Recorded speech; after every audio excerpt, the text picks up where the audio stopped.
ফিরে এলাম পরবর্তী ক্লাসে। আমি Shekhar Chatterjee. Welcome back to Chatterjee commerce academy. আজকে আমরা ট্রিপল কলম ক্যাশবুক করব। ট্রিপল কলম ক্যাশবুক আর ডাবল কলম ক্যাশবুক একটা ডিফারেন্স আছে। সেই ডাবল কলম ক্যাশবুকে আমরা কন্টেন্টই করেছিলাম ক্যাশ আর ব্যাংকের। ট্রিপল কলমে একই রকমের অঙ্ক, শুধু ডিসকাউন্টের অঙ্কটা এখানে যোগ হবে। আর ডিসকাউন্টটা সেই দিকেই বসবে যেদিকে আমরা ক্যাশের এন্ট্রিটা বসাবো, সেই দিকেই ডিসকাউন্ট এন্ট্রিটা বসাবো। তো ডিসকাউন্টে আলাদা করার চিন্তা করার কিছু নেই। কোনো অঙ্কের সঙ্গে যদি ডিসকাউন্ট থাকে, এন্ট্রিটা যেদিকে বসবে ডিসকাউন্টটা সেই দিকেই বসবে।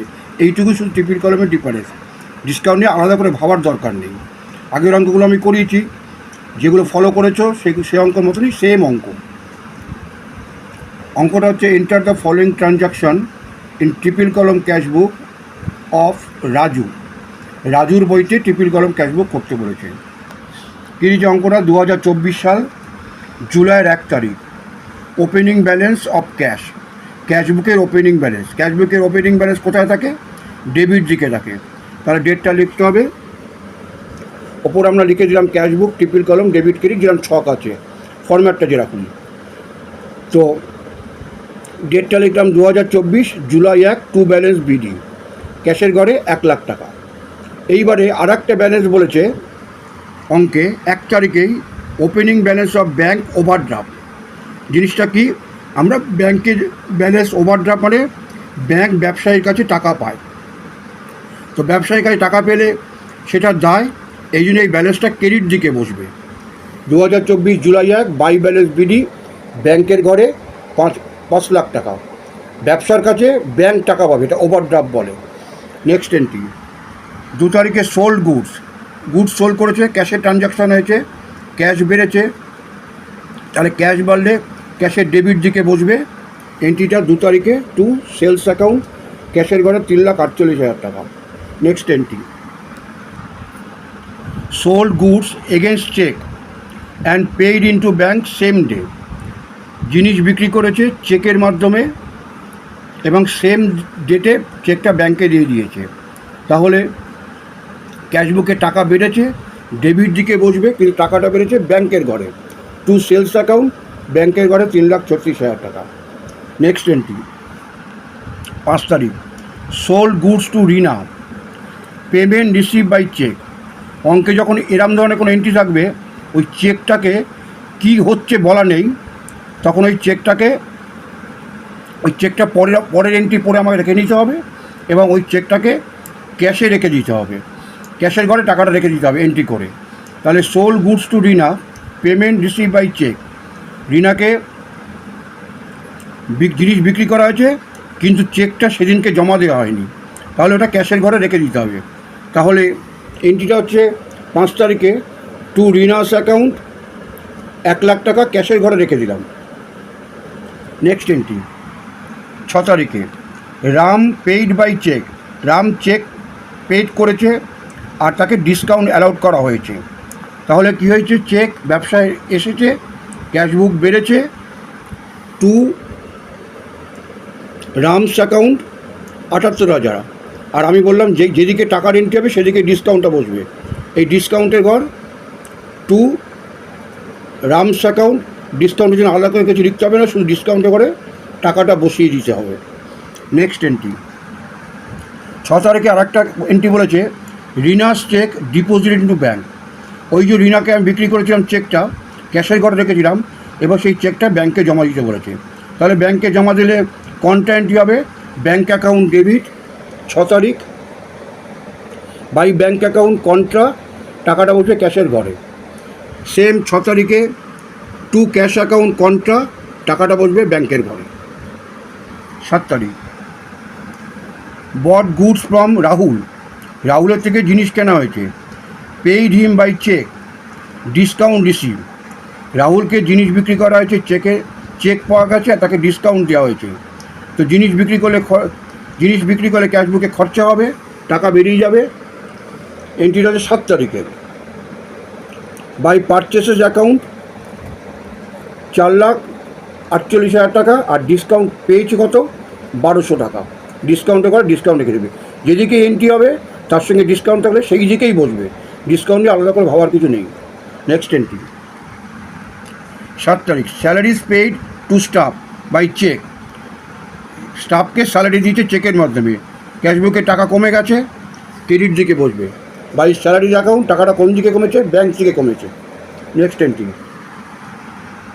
10 তারিখ ডিপোজিটেড ইন্টু ব্যাঙ্ক, ব্যাংকে টাকা জমা দিলে কী হবে? কন্ট্রা এন্ট্রি হবে। তাহলে ডিপোজিট ইন্টু ব্যাঙ্ক হবে, ব্যাঙ্ক অ্যাকাউন্ট ডেবিট 10 তারিখ।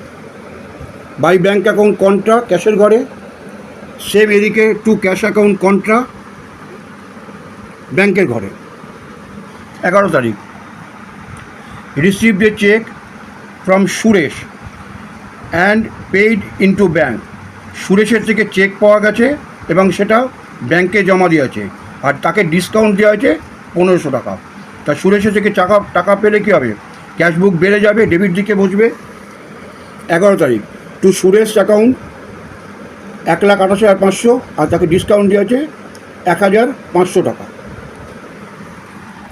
Next entry receive from R Kumar a cheque for full settlement of his account 1,95,000 টাকা। এই ফুল সেটেলমেন্ট কথাটা থাকলে অঙ্কে, তার মানে তার থেকে আর টাকা পাওয়া যাবে না, এটা সেটেল করেই টাকাটা পাওয়া গেছে। 1,95,000 টাকা তার থেকে পেয়েছে কত? 1,87,500 টাকা। তাহলে পাইনি মানে কত? 1,87,000 থেকে ডিফারেন্সটা 1,95,000 1,87,500, এইটা ডিসকাউন্ট অ্যালাউড বলে দেখাতে হবে।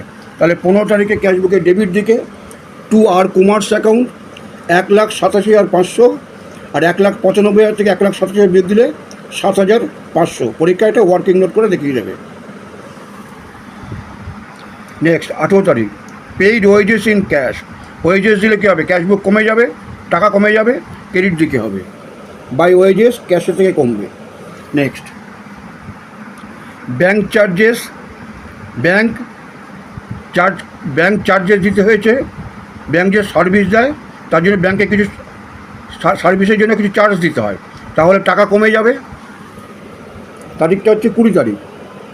বাই ব্যাঙ্ক চার্জেস অ্যাকাউন্ট, টাকাটা ব্যাঙ্ক থেকে কমবে। নেক্সট এন্ট্রি 22 তারিখ উইথড্রু ফ্রম ব্যাঙ্ক, আচ্ছা ব্যাঙ্ক থেকে টাকা তুলেছে, তাহলে ব্যাঙ্ক থেকে টাকা তুললে কী হবে? Cash account debit to bank, মানে contra entry. Cash account debit 22 তারিখ ক্যাশ অ্যাকাউন্ট ডেবিট কন্ট্রা, ব্যাংকের ঘরে টাকা বসবে। অপোজিট সাইডে টু ব্যাঙ্ক অ্যাকাউন্ট কন্ট্রা, ক্যাশের ঘরে টাকা বসবে। Next entry withdraw from bank for personal use, bank থেকে টাকা তুলেছে কিন্তু ব্যক্তিগত প্রয়োজনে টাকা তুলে সেটা ড্রয়িংস হয়। ব্যাঙ্ক থেকে টাকা ব্যক্তিগত প্রয়োজন তুলেছে মানে টাকা কমে গেছে, ক্রেডিট দিকে বসবে। বাই ড্রয়িংস অ্যাকাউন্ট, ব্যাঙ্ক থেকে কমবে 1,20,000 টাকা। নেক্সট এন্ট্রি 25 তারিখ paid electricity bill by cheque, electric bill জমা দিয়েছে, ফলে টাকা কমে গেছে, ক্রেডিট দিকে বসবে। তারিখটা হচ্ছে 25 তারিখ। বাই ইলেকট্রিসিটি অ্যাকাউন্ট, টাকাটা ব্যাঙ্ক থেকে কমবে। নেক্সট এন্ট্রি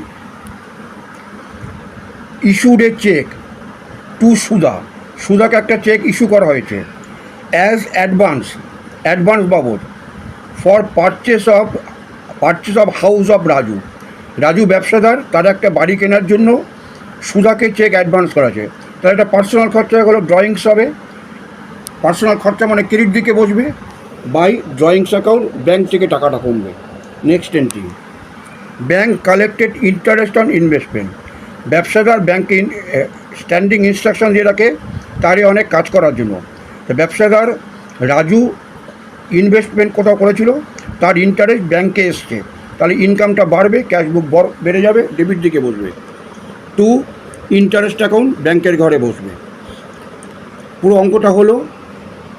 এইবার আমাদের ডিসকাউন্টের ঘরটা করতে হবে কি, কোনো ব্যালেন্স টানা হবে না, যেটা আছে ডবল লক দিয়ে ক্লোজ করে দিতে হবে দুদিকেই। এইবার দেখতে হবে ক্যাশবুকের কোন দিক বড় হয়েছে। এদিকে আমাদের ক্যাশের দিকটা বড় হয়েছে 6,48,000, ক্রেডিট দিকে নিয়ে যেতে হবে 6,48,000, ডবল লকে ক্লোজ করতে হবে। ব্যালেন্স টানতে হবে, ব্যালেন্স ওই মাসের শেষ তারিখে 31 তারিখের জুলাই মাস আছে, বাই ব্যালেন্স সিডি 2,18,000। আগস্টের 1 তারিখে, পরের মাসের 1 তারিখে টু ব্যালেন্স বিডি 2,80,000। এবার এই অঙ্কের ক্ষেত্রে আমাদের ব্যাংকের ব্যালেন্সটা ক্রেডিট দিকে বড় হয়েছে 12,21,300। তাহলে ক্রেডিট দিকে বড় হলে তাকে ডেবিট দিকে নিয়ে আসতে হবে। ক্লোজিং ডেটে টু ব্যালেন্স সিডি 76,300। এই ব্যালেন্সটা অপোজিট সাইডে ক্রেডিট দিকে নিয়ে যেতে হবে আগস্টের 1 তারিখে বাই ব্যালেন্স বিডি। এইটাও আবার ব্যাংকে ব্যবসাদারে ওভারড্রাফট হয়ে থাকলো। এই আমাদের অঙ্কটা ভিডিওটা ভালো করে ফলো করবে। কোনো জায়গায় বুঝতে অসুবিধার কমেন্টসে জানাবে, আমি রিপিটেডলি বুঝিয়ে দেবো। ক্যাশবুকের সিঙ্গেল কলম, ডাবল কলম, ট্রিপল কলম হয়ে গেল। এরপরে আমি পেটি ক্যাশবুকের 2টো অঙ্ক করাবো, তারপরে অন্য চ্যাপ্টারে যাব। ভিডিওটা লাইক করবে, শেয়ার করবে, আর ভিডিওটা সাবস্ক্রাইব না করলে কিন্তু পরের ভিডিও আপলোড করলে সবার প্রথমে তুমি পাবে না। ওই জন্য নোটিফিকেশানটা অন করে রাখবে, তাহলে পরের ভিডিওটা আপলোড করলে তোমার কাছে গিয়ে পৌঁছে যাবে।